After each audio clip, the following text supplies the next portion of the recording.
Hello everyone, this is Water Fiction here. Now this was going to be another live broadcast, but when I was trying to match the broadcast, it wouldn't go through. So I'm going to continue this off as it's a recording, because I want to get this done, and then I'm going to ask you a question, okay? Alright, here we go. Alright, this is, once again, the man in the magenta dress, which again, it's a synonym for uniform or suit, it's all basically synonymous with each other, So, yeah, I don't know how to explain that for, but I figured I might as well. Hey, be careful, yells Marcus. Sorry, man. So they put the uniform into its display case while Franklin just stares at it. Hey, orders Marcus, you coming? Yeah, sure, I'm coming. In with it, Marcus and Franklin drove off. That night, there's a blackout as Marcus drives by. He then sees a man in a magenta uniform walk out. The uniform. He is also wielding the rifle. Marcus gets out of his truck. Hey man, I don't know what you think you're doing, but this is museum property and... Sorry. A shot was fired. Marcus looks down at his chest. He grabs his stomach as he sees blood. He looks at the strange man, pointing the gun to him.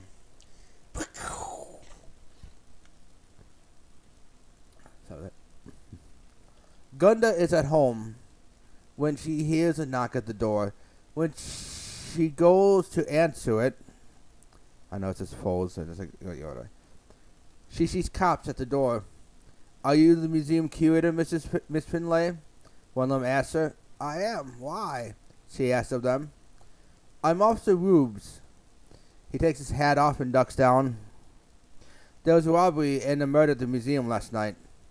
Gunda Finlay looks at him with shock in her eyes. Do you know what happened? You want to check the security cameras, ma'am. Another officer then says, Miss, I am Officer Temple Lord. And I am here because there's also a missing persons case that originated from there. What? Gunda feels overwhelmed. Is it related to my place? The person who went missing is Franklin Squidly Arms, miss. Miss Finlay went silent. I knew him as one of the new workers, but I didn't know him outside of that. Maybe outside of there, I don't know. Well, if you see anything that might be able to help us, be sure to tell us, okay? Asked the third officer. As Gunda enters her museum, with the police tape just outside, she goes to check the security camera. She watches Franklin and Marcus are putting the cloth in the case, but the video glitches out. Shit, she says as she shakes the file out. I'll have to decode this for later. Later that night, a local busboy is throwing out old noodles from out the bottom of the pan. When he hears, no, oh no! He looks up to see a woman back away from a man in a military uniform point his old rifle at her and fires. He runs back inside and calls the police. 911, what's the emergency? Police, I just saw a murder. I'm right at... The busboy falls over dead. Sir, if this is a prank call and you are already dead... The man in the magenta dress just walks around the town, shooting at various people, causing mass mayhem in his wake. One man hides in a panic room in his basement. Another sped off to get help in an armored truck. A young girl hid under her bed when she saw her parents killed. A couple begged and pleaded for their lives. An elderly woman locks her doors and closes all her windows. None of them could escape. So it's basically...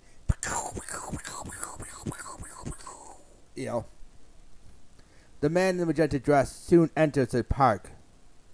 During an annual festival, it begins firing and killing people away.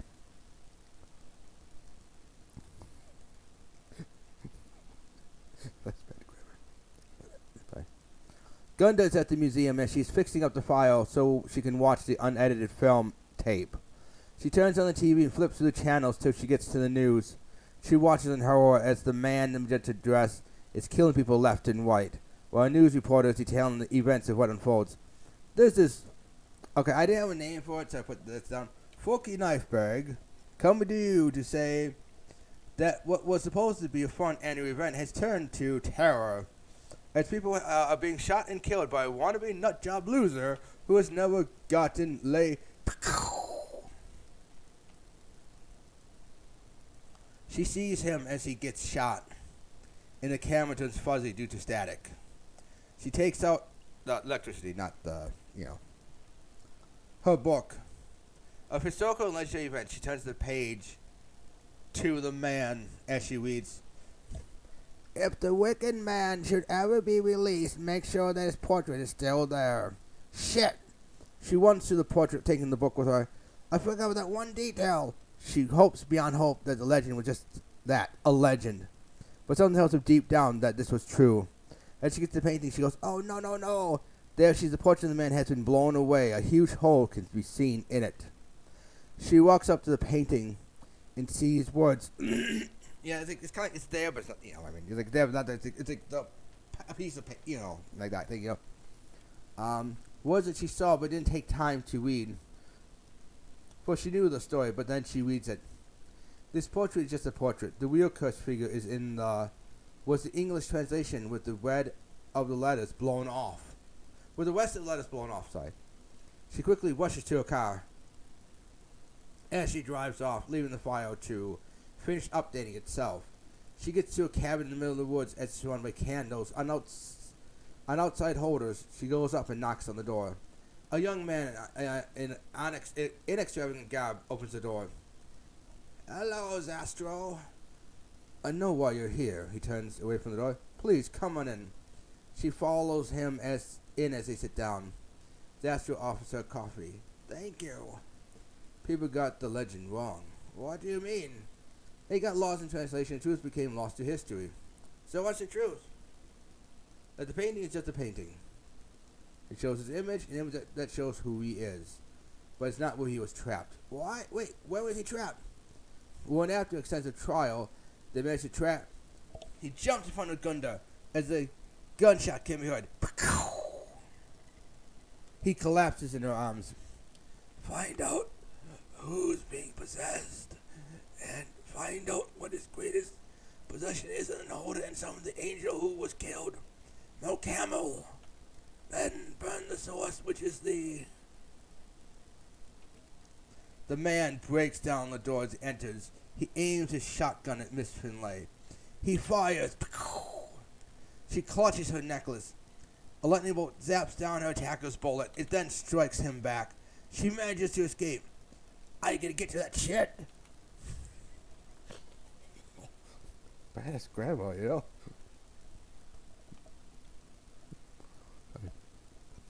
As she gets back to the museum, she watches as she sees someone who, despite still being blurry, was being seen going for the coat. He had broken the glass. Sin watches as he puts it on. She calls the police. "Hello? Is this either Officer Rubes or a Temple Lord? I reported news relating to..." "What's that?" "Oh, they were killed? But you were there? At my house? What was your name again?" "Detective Cliffhanger?" "What, Cliffhanger? You want me to call you by your first name, which is Plotrist?" "Well, Plotrist, I know you put cars in vehicles in the impound lot, and so I know that you..." The sound on the other end of the line was deafening, but she knew that that man was there. Shit. She rushes to the police station as she sees the man aiming his rifle at her. She clutches her necklace. "Oh, Pawan, please protect me now like you did before." Badass and good protective services too. Cool. The shot was fired, and just like before, she was saved. The killer was thrown back. She gets to the truck as the doors are locked. He was firing at her. No, that wasn't it. He was firing at the fuel tank, hoping to blow it up. Shit. She takes an elbow and breaks the window. "That's gonna break a few bones." As she then unlocks the door. As she grabs onto the keychain. "Milk Camel!" Suddenly the man in the uniform begins to freeze in place. He tries to break free. No, that wasn't it. It was the uniform trying to break free. So that's where you're trapped. Shin looks, shit. Where's, Then she sees it. Yes! She grabs for the lighter, she lights it up and throws it on the jacket. It catches on fire as it struggles to get away, to break free, but Gunda uses chance to grab the rifle away. One, give this old lady strength! She then hears a... She watches a horrified, Franklin's grizzly arms look on at her in confusion and terror and a hint of regret. It's okay. Shh. It's okay. It's all over now. Later that night, Gunda is at home, glad the nightmare and ordeal is finally over. At the impound lot, a local janitor is inspecting the contents when he sees in a pile of dust an old-fashioned uniform calling him to put it on. Alright, and that should be, yep, that's all the stories right there. Sorry, this wasn't a live stream, but I can't figure out why this thing's not doing a live stream too well, because the connection, I guess, is kind of wonky, I guess, right now. So I decided just do plain recording. Yeah, and what I want to do is I'm going to do a different video, and I'm going to explain to you why I named them the characters that way forward. Like, what was the, what were these things that kind of, like, in the story, like, how they were defeated, or in one case, what they were warning about, you know? Because I want to go through, like, what my thought process was on that doing. And once you see it, like, oh, okay, that makes sense, you know? So, yeah, that was it, and, let's see. Yep, and, well, I hope you liked these stories as much as I liked writing them. Who was your... Sorry. Who was your favorite character? What was your favorite monster? Should I do 8 separate films, or do one big film separated into 8 parts? Big screen or Netflix? Anyways, I hope you enjoyed them. End. Yeah, I'm thinking maybe doing like different ones, like maybe do like I kind of like do like 8 separate movies, you know. But like if any one movie doesn't do well, I'm not gonna be like, well, that movie sucked in the box office. I'm gonna no, I'm gonna keep doing it, you know.